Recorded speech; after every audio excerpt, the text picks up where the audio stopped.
माघ मास महात्म षष्ठम अध्याय। श्री गणेशाय नमः।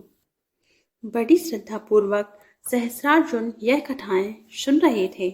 अतः भगवान दत्तात्रेय जी ने सहस्रार्जुन से आगे कहा, हे राजन, एकाग्रचित होकर सुनो।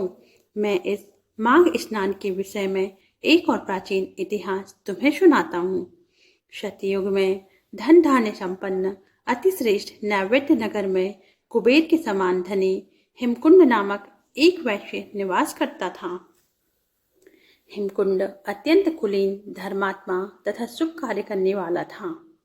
उसने अपनी व्यवसाय बुद्धि से अनेक प्रकार के व्यवसाय करके 8 करोड़ असरफियां एकत्रित कर ली थी। इतना धनार्जन करने के बावजूद इस संसार को क्षणभंगुर तथा नश्वर समझकर अपने उपार्जित धन के छठे भाग को यह वैश्य धर्म कार्यों पर व्यय करता था। वह प्रतिदिन देव पूजा तथा अतिथि सेवा किया करता था। इसी बीच उसे पुत्र उत्पन्न हुए। संतान प्राप्ति से वह बड़ा खुश हुआ।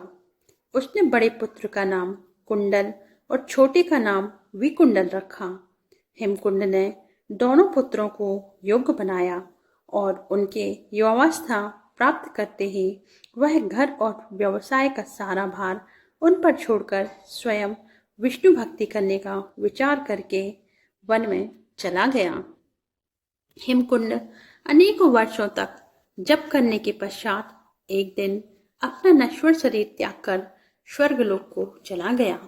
उधर हिमकुंड के प्रभु भक्ति के लिए वन गमन करने के पश्चात उसके दोनों पुत्र धन कुबेर होने के अभिमान में आकर मदोन्मत्त होकर निंदनीय आचरणों, पापाचारों तथा दुर्व्यसनों में लिप्त हो गए।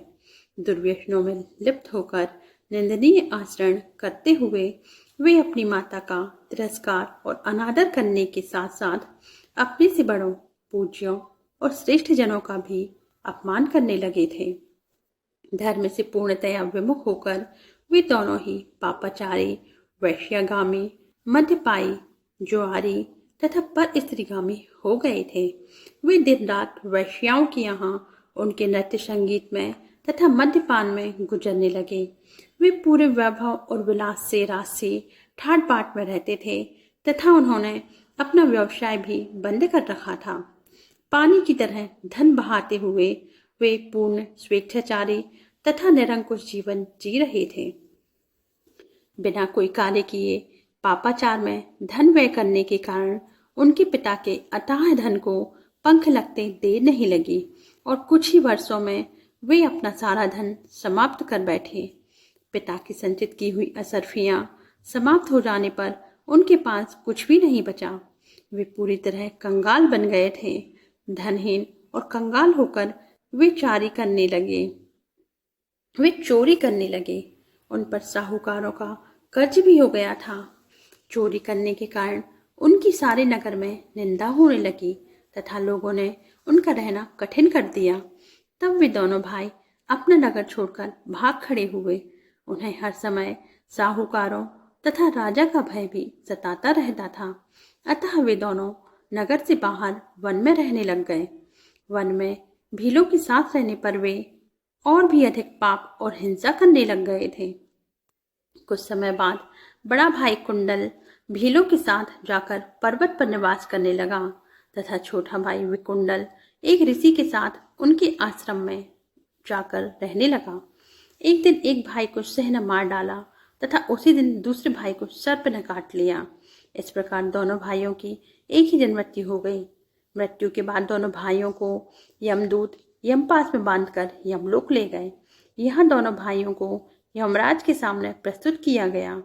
चित्रगुप्त जी ने दोनों भाइयों के जीवन भर का लेखा जोखा देखकर यमदूतों से कहा, हे दूतों, पाप कर्मों में लिप्त होने के कारण बड़े भाई को नरक में ले जाओ तथा छोटे भाई धर्मात्मा विकुंडल को स्वर्ग में ले जाकर दिव्य भोगों का उपभोग कराओ। चित्रगुप्त के आदेशानुसार यमदूतों ने बड़े भाई कुंडल को नरक में डाल दिया। विकुंडल को एक देवदूत स्वर्ग सुख भोग कराने के लिए स्वर्गलोक को लेकर चल दिया। इति श्री पद्म पुराणे माघ महात्म्ये षष्ठमोऽध्यायः समाप्ताः। जय श्री हरि विष्णु।